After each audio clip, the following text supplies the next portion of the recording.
UP board class 12 के प्यारे विद्यार्थियों, स्वागत है आप सभी का शिवम लेक्चरर में। नागरिक शास्त्र का पेपर है जो बोर्ड एग्जाम 2027 के लिए सबसे ज़्यादा महत्वपूर्ण है। मेरे प्यारे बच्चों, पूरा पेपर एकदम अच्छे से आंसर के साथ हल करके आपको बताने वाले हैं, तो आप लोग वीडियो को पूरा अंत तक देखिएगा। बोर्ड एग्जाम देने से पहले आप इस मॉडल पेपर को जरूर पढ़ के जाइएगा। समय 3 घंटे 15 मिनट का होता है मेरे प्यारे बच्चों, और पूर्णांक होता है 100 का। यहाँ पर थोड़ा सा निर्देश देख लेते हैं, क्योंकि पेपर हल करने से पहले निर्देश पढ़ना बहुत जरूरी होता है। प्रारंभ के 15 मिनट परीक्षार्थियों को प्रश्न पत्र पढ़ने के लिए निर्धारित होता है। सभी प्रश्न करने अनिवार्य होते हैं। प्रत्येक प्रश्न के लिए निर्धारित अंक उनके सामने दिए गए हैं कि कौन सा प्रश्न कितने अंक का होता है। प्रश्न संख्या 1 से 10 तक बहुविकल्पीय प्रश्न होते हैं। प्रश्न संख्या 11 से 20 तक अति लघु उत्तरीय प्रश्न होते हैं, जिनका उत्तर आपको लगभग 10 शब्दों में देना रहता है। प्रश्न संख्या 21 से 26 तक लघु उत्तरीय प्रश्न फर्स्ट होते हैं, जिनका प्रत्येक उत्तर लगभग 50 शब्दों में देना रहता है। प्रश्न संख्या 27 से 30 लघु उत्तरीय प्रश्न हैं। लघु उत्तरीय प्रश्न सेकंड हैं, जिनका प्रत्येक उत्तर लगभग 100 से 125 शब्दों में देना रहता है। प्रश्न संख्या 31 से 32 दीर्घ उत्तरीय प्रश्न हैं, जिनका उत्तर आपको 250 शब्दों में देना रहता है। तो सभी लोग वीडियो को लाइक करेंगे, चैनल पर नए होंगे चैनल को सब्सक्राइब करेंगे, शेयर करेंगे। चलिए वीडियो को शुरू करते हैं। सबसे पहले बहुविकल्पीय प्रश्न। प्रश्न नंबर 1 है, बांग्लादेश का गठन कब हुआ? 1970 में, 1971 में, 1975 में, 1991 में।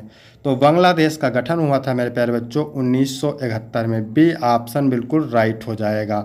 अब यहाँ पर आपके एग्जाम में बनने वाले मोस्ट क्वेश्चन हैं, इनको आप देख लीजिए, मोस्ट इम्पॉर्टेंट हैं। 1971 में बांग्लादेश के मुद्दे पर पाकिस्तान ने भारत पर आक्रमण किया। तो बांग्लादेश के मुद्दे पर पाकिस्तान ने भारत पर कब आक्रमण किया? तो 1971 में लिखेंगे। शिमला समझौता कब हुआ? 1971 में हुआ। ध्यान रखेंगे, शिमला समझौता 1971 में हुआ। दक्षिण एशिया मुक्त व्यापार क्षेत्र समझौता 1 जनवरी 2006 से प्रभावित हुआ। पूछेगा आपके एग्जाम में, दक्षिण एशिया मुक्त व्यापार क्षेत्र समझौता कब से प्रभावित हुआ? तो आपको बताना 1 जनवरी 2006 से। विश्व की 20% जनसंख्या दक्षिणी एशियाई देशों में निवास करती है। पूछेगा विश्व की कितनी जनसंख्या दक्षिणी एशियाई देशों में निवास करती है? तो आपको बताना है 20%। इन सभी को आप तैयार करके जाइएगा बोर्ड एग्जाम देने के लिए, मोस्ट इंपॉर्टेंट है। बर्लिन की दीवार कब बनाई गई थी? 1950, 1955, 1961, 1965। तो बर्लिन की दीवार बनाई गई थी मेरे प्यारे बच्चों 1961 में। कब बनाई गई थी? 1961 में बर्लिन की दीवार बनाई गई थी। अब यहाँ पर प्रश्न बनता है, बर्लिन की दीवार कब गिराई गई थी? तो आपको बताना है 1989 में। बर्लिन की दीवार कब गिराई गई थी? तो आपको बताना है 1989 में। ठीक है। विश्व राजनीति में द्विध्रुवीयता के अंत का कारण क्या था? तो अंत का कारण था सोवियत संघ का विघटन।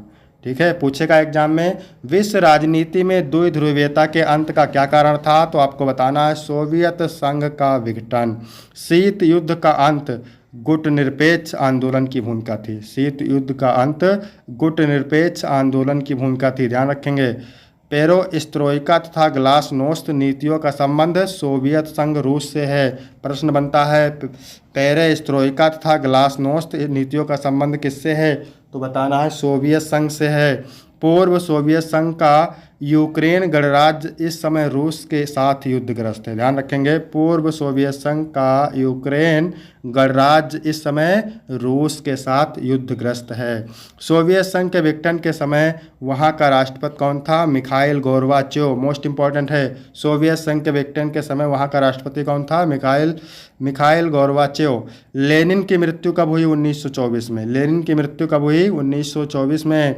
सोवियत संघ का विघटन कब हुआ? 1991 में। ध्यान रखेंगे, सोवियत संघ का विघटन 1991 में। शीत युद्ध का महत्वपूर्ण प्रतीक क्या था? बर्लिन की दीवार। प्रश्न बनता है, शीत युद्ध का महत्वपूर्ण प्रतीक क्या था? बर्लिन की दीवार। ठीक है, इस मॉडल पेपर में वो सभी महत्वपूर्ण हैं, आप ध्यान रखेंगे, ये एग्जाम में हमेशा पूछे जाते हैं। ठीक है, तो इनको आप जरूर तैयार करके जाएंगे।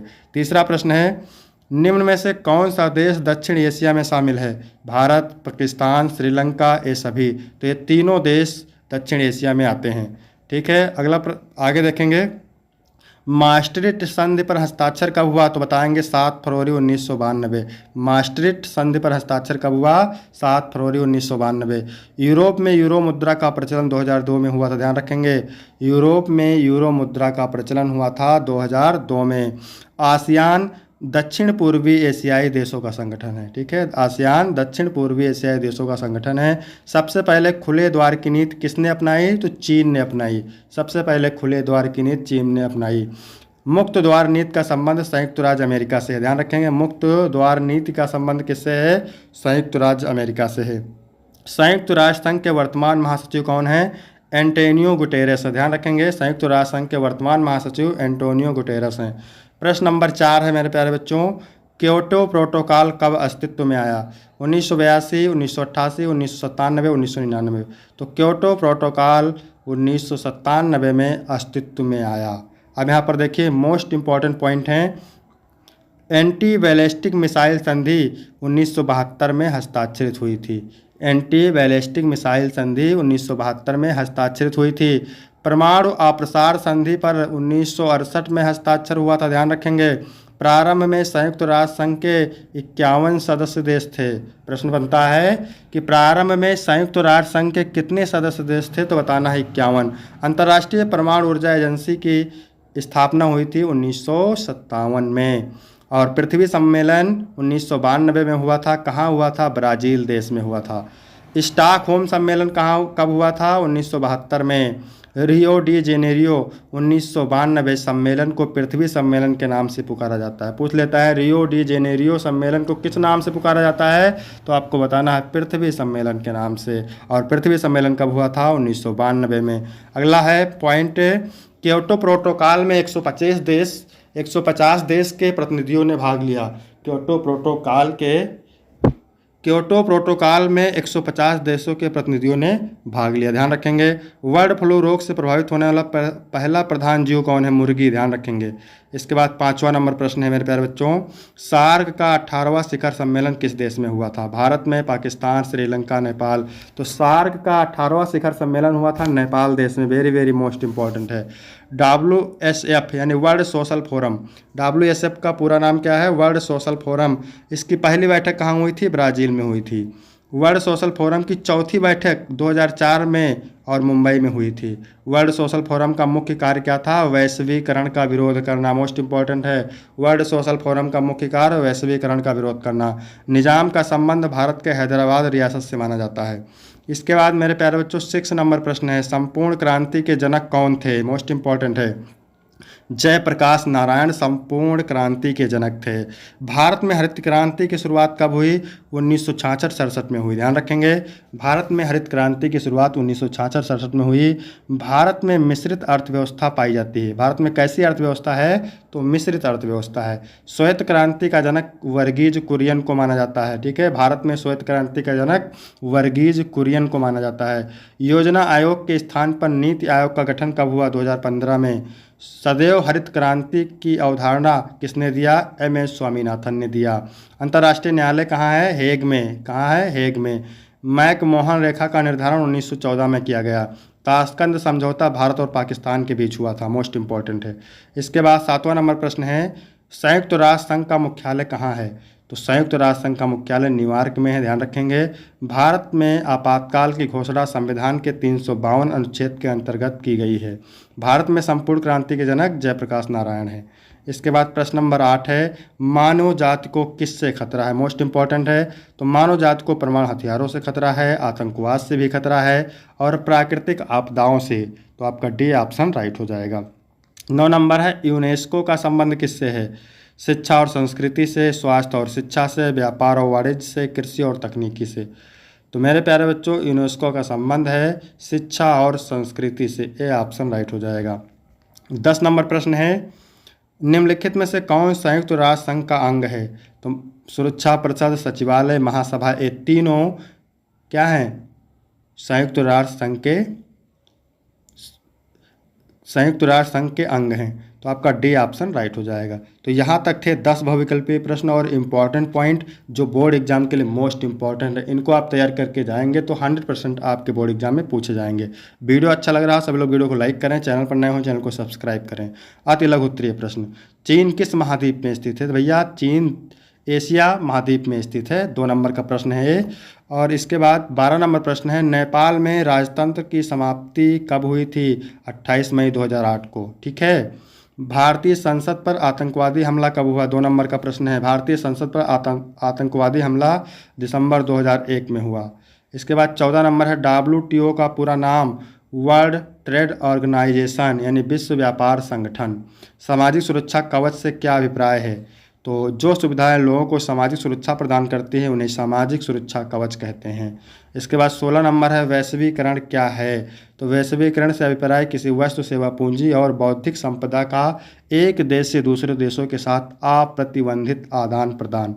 इसके बाद 17 नंबर प्रश्न है, मोस्ट इम्पॉर्टेंट है, भारतीय संविधान के बुनियादी ढांचे के किन्हीं 2 तत्वों के नाम लिखिए। तो पहला है संविधान की सर्वोच्चता, दूसरा है कानून का शासन।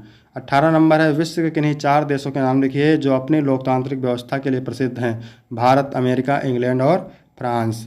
इसके बाद 19 नंबर प्रश्न है, किन्हीं 2 बहुउद्देशीय नदी घाटी परियोजना के नाम? तो एक हो जाएगा भाखड़ा नागल परियोजना, दूसरा हीराकुंड परियोजना। शिमला समझौता किन 2 देशों के बीच हुआ? तो भारत और पाकिस्तान के बीच हुआ। इसके बाद है लघु उत्तरीय प्रश्न फर्स्ट, ठीक है। उत्तर आपको लगभग 50 शब्दों में देना है और इन प्रश्नों को तैयार करेंगे, मोस्ट इंपॉर्टेंट है। 5 नंबर मिलेंगे। शांति सेना क्या थी, इसे सफलता क्यों नहीं मिली? 22 नंबर है, संयुक्त राष्ट्र संघ के किन्हीं 4 प्रमुख अंगों के नाम लिखिए, मोस्ट इंपॉर्टेंट है। इसके बाद 23 नंबर है, शॉक थेरेपी क्या है, संक्षेप में समझाइए। फिर 24 नंबर है, द्वि राष्ट्र के सिद्धांत से क्या अभिप्राय है। फिर 25 नंबर, कारगिल संघर्ष के कारणों का उल्लेख कीजिए। 26 नंबर, हरित क्रांति क्या थी, सभी मोस्ट इंपॉर्टेंट है। इसके बाद लघु उत्तरीय प्रश्न सेकंड है, ठीक है। उत्तर आपको 100 से 125 शब्दों में देना है और प्रत्येक उत्तर के लिए 6 नंबर मिलेंगे। संयुक्त राष्ट्र सुरक्षा परिषद की संरचना का वर्णन कीजिए। स्थायी तथा अस्थायी देशों सदस्यों को दिए जाने वाले विशेष अधिकारों में अंतर स्पष्ट कीजिए। 28 नंबर है, शॉक थेरेपी के 4 परिणाम। 29 नंबर है, भारत और चीन के बीच संबंधों में तनाव के कारणों का मूल्यांकन कीजिए। 30 नंबर है, क्षेत्रवाद क्या है, यह भारत की राज्य व्यवस्था को किस प्रकार प्रभावित करता है, मोस्ट इंपॉर्टेंट है, 6 नंबर का है। फिर है दीर्घ उत्तरीय प्रश्न, प्रत्येक उत्तर के लिए 8 नंबर मिलेंगे। उत्तर आपको 150 शब्दों में 200 शब्दों में देना है। सार्क की स्थापना कब हुई थी, इसके उद्देश्यों का वर्णन कीजिए। अथवा वैश्विक पर्यावरण को बिना हानि पहुंचाए आर्थिक विकास करने की विभिन्न देशों के सामने एक चुनौती है, इस कथन को उदाहरण से समझाइए, मोस्ट इंपॉर्टेंट है। फिर 32 नंबर प्रश्न है, बांग्लादेश युद्ध 1971 की विवेचना कीजिए अथवा जम्मू कश्मीर के समस्या का वर्णन कीजिए। तो यहाँ तक वीडियो कंप्लीट होता है। वीडियो कैसा लगा? वीडियो अच्छा लगा हो तो वीडियो को लाइक करेंगे, चैनल पर नए होंगे चैनल को सब्सक्राइब करेंगे, शेयर करेंगे। यदि आपको कोई डाउट है तो कमेंट करेंगे। फिर मिलते हैं आपको अगले वीडियो में, तब तक के लिए जय हिंद, जय भारत।